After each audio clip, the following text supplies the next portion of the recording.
You're listening to Innovators, the podcast from Harris Search Associates, where we speak with global leaders in education, research, engineering, and the health sciences, and ask them to share lessons learned as they continue to advance the frontiers of innovation and discovery. Today's podcast will be led by Rick Skinner, Senior Consultant.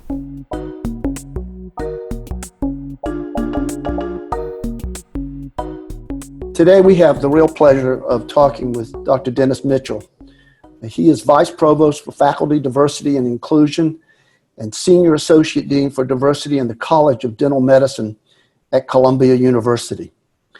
Dennis is someone who has in a short period of time established himself as a real thinker and doer when it comes to the whole issue of diversity, especially in higher education and in particular in the health profession. So welcome, Dennis. We're glad to have you with us. It's my pleasure. I want to start today by something that may seem obvious, but a question sometimes posed is, are there costs to universities when they lack diversity in their faculties? And if there are costs, who actually pays those costs? So, Rick, I want to thank you for the opportunity to speak today, and especially on Innovators. And I had to do some thinking about the costs to universities. And to me, it's pretty clear. I think that the costs is really about excellence. And it has concerned me greatly over the years that there is a sense of disconnect in our population. When we think of diversity, many of us immediately believe that there is an equivalence to diminishing of quality. And my argument is one that is best reflected, I think, by Scott Page out of the University of Michigan. He's an economist who really has dealt with the issues of the need for diversity to solve complex problems. And he has really modeled incredibly well how this occurs. And that in order to solve simple problems, it's just fine if everybody has the same background, everybody who's sitting around the table and trying to solve the problem. As a matter of fact, for simple problems, a lack of diversity actually can get to solving that problem far faster. But for complex problems, you need diversity of thought around the table, diversity of background, diversity of experience. And when I look around the world today, especially today, I see nothing but complex problems.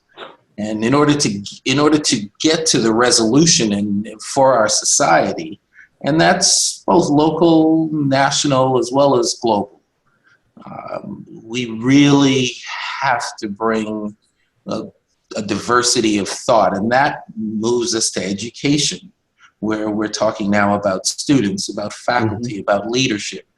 We need the pipeline of diverse thought in our student bodies. We need the faculty that's educating our students to have that diversity of thought in order to prepare them to solve our complex problems.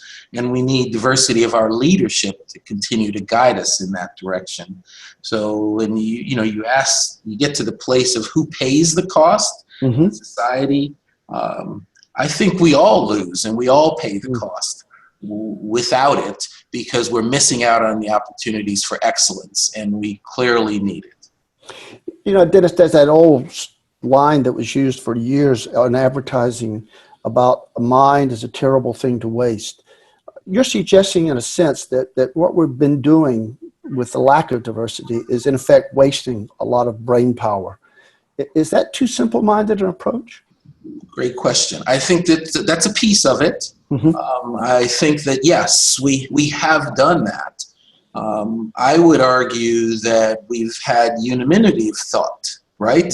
So our institutions of higher education in particular, the vast majority of them, have been designed for a past era. They really haven't been designed for today's modern world. And in that past era, there wasn't diversity of student body, there wasn't diversity of faculty. I think we have moved forward as a nation and as a world. And we really need to start to bring in some diversity of our thought there. And yes, we are leaving on the table great minds and great opportunities to help us solve the complex problems that we see in front of us. It dawned on me, Dennis, that you bring to this whole diversity question a kind of unusual set of experiences and backgrounds. You yourself are a success story of one such effort. You were born in the Caribbean, you came to Canada, and you've been helped by programs that have worked hard to advance diversity. For some years now, I know you've directed pipeline programs that brought underrepresented students to the Columbia campus in New York. And I know that right now, in the work you're doing, you administer Columbia's effort to increase the representation of underrepresented people on the faculty. So what ties that all together? What is it that you bring now because of that background that perhaps, say, someone who doesn't have that kind of advantage or that distinctive route, what do you bring to it you think makes you so successful? Because you have been quite successful at this. So I'm uncertain that is about me. I don't believe that at all. I think the commonality of all of this is really having a passion and working towards creating space in our environments that are welcoming for diverse populations. Mm-hmm. So that's really what I have done in my career for the last 30 years, is try to work towards that. Mm-hmm. It is ultimately about access. It's not just about diversity, but it's access, mm-hmm. it's inclusion, mm-hmm. and it's creating an environment where people can thrive and that's climate, right? That's creating very much so. Climates. So without those, we are, similar to the previous question, we are wasting talent. Mm-hmm. So for me, I have just, some of it comes from some blessings. I've been blessed to be in environments where I've been able to thrive, and have been working very hard to make sure that others have the same opportunities, because I know we need all of us to help us move forward. And sometimes our institutions are, again, we were designed for a different era. So they need a little help, and we continue to do that. But it's never been about any one individual. This is too complicated to be about an individual. It's clearly about colleagues and institutions working together to try to make our environment better and solve our complicated issues. Columbia was one of the earliest institutions to embark upon a major initiative in diversity, but subsequently places like Brown and Johns Hopkins and Ohio State, they've committed significant dollars to advance the hiring of more faculty from underrepresented groups. What expectations do you have for the outcomes at Columbia? So this work is not for the faint of heart. and our president of Columbia, Lee Bollinger, has a statement that he has said in the past that this is not the work of the moment. It requires a sustained commitment of us all. Mm-hmm. And I would agree. And if we want to move that to a modern day reference related to Hamilton, we can always talk about this is not a moment. Mm-hmm. This is actually a movement. And I genuinely believe that. I believe that it requires this long-term commitment. My hopes for all of our institutions, Columbia included, is that we move beyond sort of the hiring of faculty, mm-hmm. Because ultimately we have a pipeline issue when it's all said and done. And there are lots of pockets of hope around the nation in terms of pipeline and pipeline building. That's pretty clear. And so we're excited about that.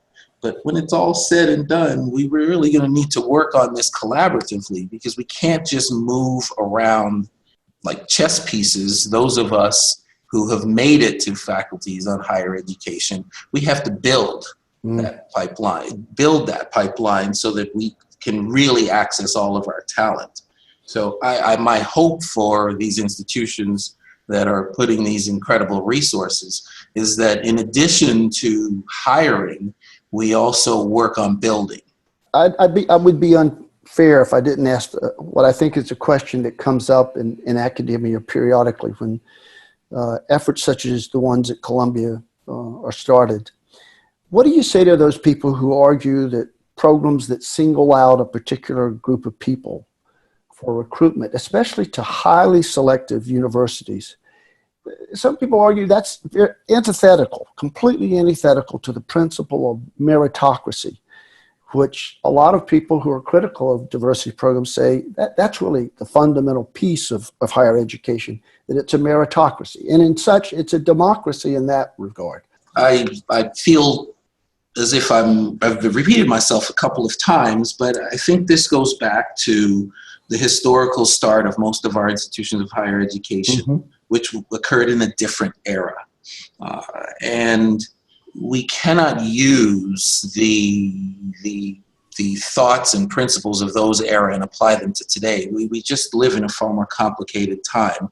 And the challenges of today, in my mind, are significantly more grave. And clearly the results of misstepping are significantly more grave than they were a century, 2 centuries ago in some cases. Institutions like Columbia that are over 250 years old. We must have an intentionality in this work, or else we're going to miss out. We can't use historical norms to ultimately assess today's challenges. And I think that is the piece that many miss. Holding on to, meritocracy there are places where it has advantages and value, but if we miss out because we're holding on to historical era, we could find ourselves in truly global challenges that could be catastrophic. So I think it's time for us to begin thinking about today. We're in a new millennium. Let's begin to move forward as if we're in 2018 rather than 1818. You've been at this for a while now. You have colleagues who administer similar programs around the country. Are there good practices that can be followed that really do seem to work well at bringing underrepresented faculty into majority white institutions? There are. So we do talk about this, both internally at my institution, but also nationally through many different forums. But so yes, there are unique needs. But I would argue the majority of the needs are what it would be the same for all faculty. I mean, I'm going to use Columbia University, located here in New York City. There are location issues and challenges that faculty, resources, opportunities. There's schooling, childcare, cost of living. These are issues that affect all faculty. Right, and so we have an Office of Work-Life. Most large institutions have the same, that try to address these issues, to try to make life better. Whether that's a junior faculty, new recruit, or whether we are bringing in a seasoned, senior, tenured faculty member. But the challenge that women, faculty of color face in particular, or any underrepresented faculty member in addition, often are based in the climate and trying to create a welcoming climate of inclusiveness. And that is where we all need to continue to invest and realize the value and importance of that. Because our institutions were designed in a time when, for most of us, women weren't on faculties. Faculty of color were non-faculty. It's just a different time. Today, these are important issues. So we have to make our faculty feel welcome. And so we're working on the traditional sort of office of work-life issues that affect everyone, as well as the climate issues, to make sure that we all are here and participating and bringing our best to the table so that we can solve all of the problems and educate our young men and women. It strikes me that the challenges of a Columbia in New York City, a University of Virginia in Charlottesville, or a University of Missouri in Columbia, Missouri, they're at once common, and yet they're very deeply rooted in that particular place, and as you say, in that particular culture.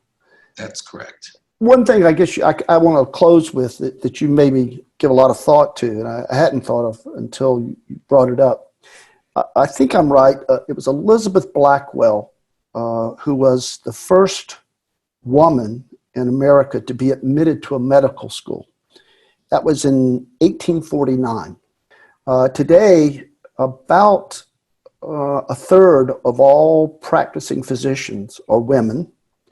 And for the first time this year, women outnumbered men in terms of not only seeking admission to higher education, but actually enrolling. But that's 150 odd, 60 years. Is there a chance that we can do better in this particular case about moving diversity forward? Do you have a sense of hope? Oh, absolutely. I'm hopeful. Well, those numbers alone for women are hopeful. I would argue that if we look at the numbers in terms of students and faculty, and I'm going to talk here about majority institutions, the numbers of underrepresented students and faculty have also moved. The needle hasn't moved to the extent that it has moved for women, but it is moving.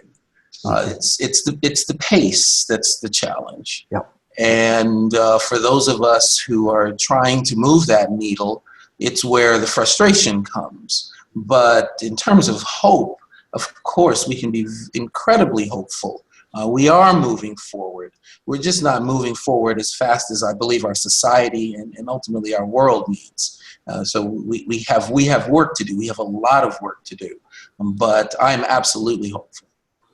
And I feel better knowing that Dennis Mitchell's out there doing that good work.